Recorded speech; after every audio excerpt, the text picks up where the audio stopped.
Eu sou Mário Persona e essas são as respostas que eu dei aos que me perguntaram sobre a Bíblia. Olá, muita gente me pergunta onde eu aprendi a respeito da Bíblia para ter tantas respostas, né? Porque hoje já são eu acredito que mais de 3.000 vídeos e textos também com respostas a perguntas que me fazem sobre a Bíblia. Você já deve estar acostumado a assistir o Que Respondi e também o Evangelho em 3 minutos. Então, me perguntam que seminário eu estudei, em que seminário eu estudei, que faculdade de teologia eu fiz. Bem, eu não fiz nenhum seminário, eu não fiz nenhuma faculdade de teologia. Minha formação é arquitetura e urbanismo, e eu não sou um pastor, não tenho nenhum cargo eclesiástico, nunca tive. Não sou membro de nenhuma denominação, seja evangélica ou católica. Eu sou apenas um cristão comum. E eu estou congregado com outros irmãos também que são cristãos comuns, somente ao nome do Senhor Jesus Cristo, sem um templo, sem dízimo, sem um pastor à frente, sem banda, sem pedidos de dinheiro, promessas de curas e toda essa coisa que você encontra hoje numa cristandade que está cada vez mais corrompida, como nós encontramos o estágio dela, é a igreja de Laodiceia, lá em Apocalipse, capítulo 3. Então eu não fiz nenhuma faculdade de teologia, e logo depois que eu me converti, eu voltei ao catolicismo romano, porque eu era de família católica, e a pessoa que pregou o evangelho para mim pregou o evangelho, não pregou uma igreja ou uma religião. Então eu comecei a ir à missa, ajudar o padre e tudo mais.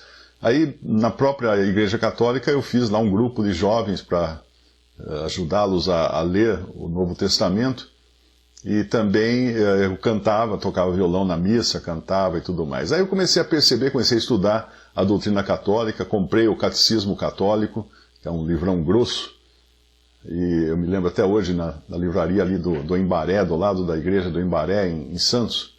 E estudei e devorei aquele Catecismo Católico, outros livros também de doutrina católica, até eu perceber que não estavam batendo com a Bíblia. Uma coisa que chamou minha atenção foi quando eu caí nos 10 mandamentos, né? Quando eu li no Catecismo Católico, dentro da doutrina católica, havia desaparecido um, que era o mandamento da imagem. E para fechar 10 o número, usaram de um artifício nada honesto, né? Porque pegaram o último mandamento, não cobiçar a mulher do próximo, não cobiçarás a mulher do próximo e as coisas alheias e tudo mais. E dividiram em 2, né? Um para não cobiçar a mulher do próximo, outro para não cobiçar as coisas alheias. Aí fechou a conta para 10 de novo, porque fizeram desaparecer o mandamento que dizia para não fazer imagens e adorar imagens. Então, com aquilo, eu já comecei a ficar meio decepcionado com aquela religião. E depois conheci alguns irmãos batistas, comecei a congregar com eles numa pequena congregação no interior de Goiás, que era basicamente 4 ou 5 famílias. E depois, quase um ano depois, eu comecei a entender que havia uma doutrina, uma sã doutrina, que dizia que não havia, nos planos de Deus, dividir a igreja em diferentes denominações. Por isso, conheci alguns irmãos que eu já conhecia, porque eram da minha cidade, que estavam congregados somente ao nome do Senhor Jesus. E aí eu pedi comunhão para estar à mesa do Senhor junto com eles. E daí para frente só cresceu o meu conhecimento da Bíblia, porque não tinha mais as amarras religiosas, né? As amarras de alguma doutrina pré-estabelecida numa religião. Porque as religiões, elas têm os seus dogmas, que são como cercas, né? Então você fica como dentro de um redil, dentro de uma cocheira, preso ali por aquela cerca, você não pode sair. Por isso que às vezes alguém me manda um vídeo, veja o que esse pastor falou, né? Não sei o quê. Eu falo, olha, normalmente existem os que têm o evangelho puro, então posso até ouvir o que ele fala a respeito do evangelho, da salvação pela fé, somente por graça, da eleição dos salvos desde os tempos eternos, Então muitos têm realmente esse conhecimento, essa doutrina. Mas se ele for falar alguma coisa sobre o que é a igreja, eu não vou gastar meu tempo, porque ele é obrigado a falar aquilo que a organização da qual ele é empregado o obriga. Porque senão ele perde o emprego, ele não pode ir contra o dogma da organização a qual ele pertence. Então, um dos livros que me ajudaram muito no princípio, não só da minha conversão, porque eu era praticamente recém-convertido, mas também do conhecimento da Palavra de Deus, foi uma série de livros, o Estudos do Pentateuco, publicada em Portugal por uma organização cristã, que usava verba de judeus, por incrível que pareça, né? Porque a história é muito interessante. Até durante a Segunda Guerra Mundial havia um cristão holandês que ajudou, como muitos cristãos fizeram isso, né? Ajudou judeus a se esconderem e para não serem presos pelos nazistas e não serem mortos nos campos de concentração. E esse cristão, depois que acabou a guerra, muitos dos judeus que conseguiram escapar da morte, e agradecidos a ele, e também que não tinham nem herdeiros mais, porque perderam toda a família nos campos de concentração, o que esses judeus faziam? Deixavam ele na herança, incluíam ele na herança. E daí, quando morriam, a herança ia para esse irmão da Holanda. E ele acabou ficando muito rico, não porque ele quis ficar rico, né? Mas porque recebeu muito dinheiro de judeus que, gratos por terem sido salvos por ele, né, pela sua intervenção, deixaram suas riquezas para esse irmão. E aí o que ele fez com esse dinheiro todo? Ele começou a investir na tradução e publicação de livros cristãos, livros de sã doutrina, de autores também congregados ao nome do Senhor no passado, e isso foi publicado em diversas línguas na Europa. E em Portugal havia uma editora que publicava esses livros em português. E eles mandavam de graça.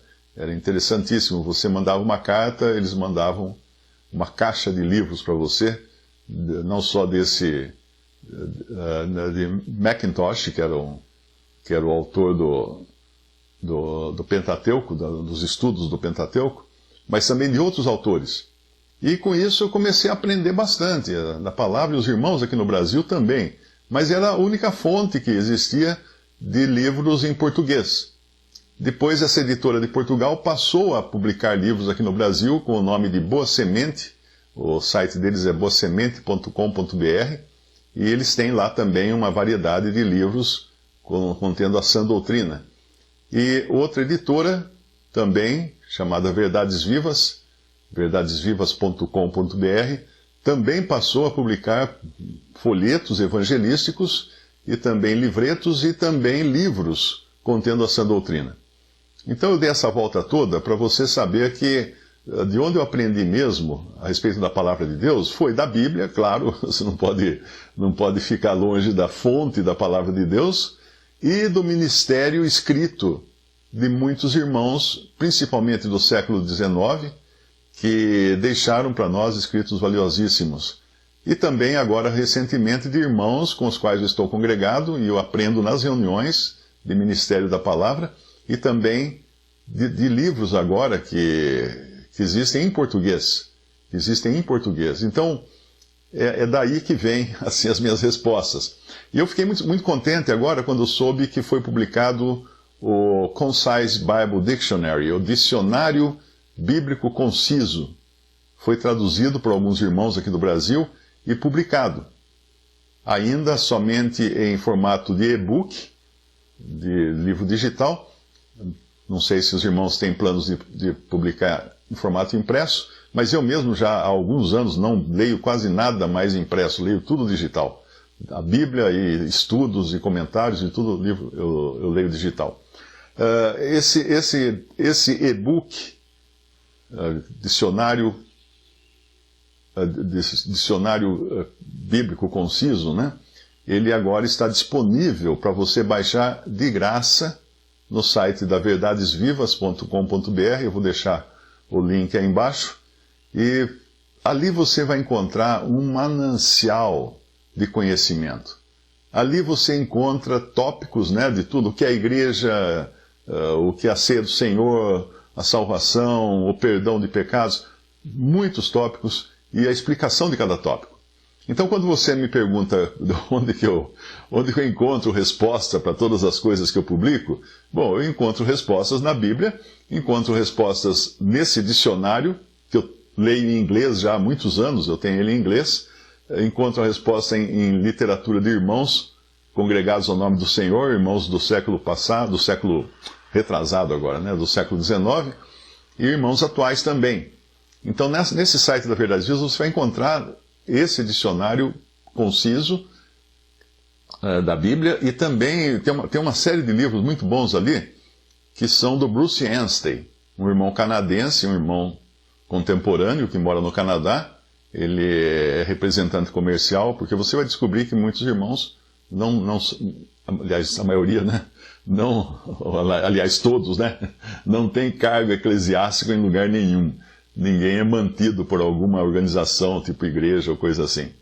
Então eu sugiro que você baixe esse dicionário bíblico conciso e comece a ler. E use para consultas. Pode ler pouco a pouco, mas use também para consultas. Alguém falou tal coisa, o que significa tal coisa?